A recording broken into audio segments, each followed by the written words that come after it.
Mendon që zoti Berisha pas zgjedhjeve duhet të rishikoj pozicionin e tij apo duhet bëjë një hap pas siç pretendon pjesa më e madhe edhe sipas statutit që ai ka miratuar.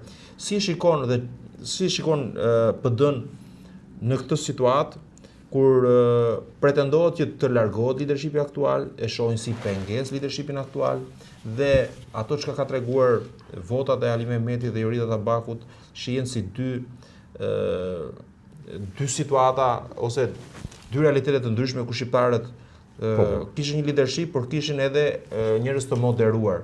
Çfarë duhet ndodhë në këtë situatë? Unë mendoj që kjo ikja, largimi, dorëheqja e zotit Berisha duhet negociuar me zotin Berisha. Zoti Berisha tregoi që është një njeri që merr 500.000 vota edhe kur nuk e ka siglën e Partisë Demokratike, por është fuqi.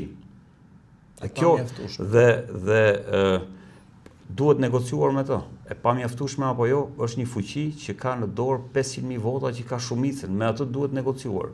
Pjesa tjetër, a duhet iki apo duhet ri, është një vendim që e bëjnë llogari pastaj qytetarë shqiptarë. Unë flas në optikën tënde sa e di vetë se çfarë do bëj.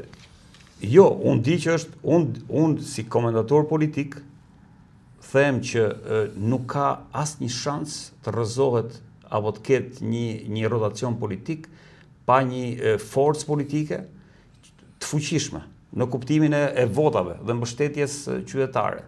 Berisha sot mirë apo keq është njeriu që ka 500.000 vota të tija personale. Pra, e pam, jashtë PD-s, brenda PD-s, Berisha i ka 500.000 vota. Me të duhet negociuar.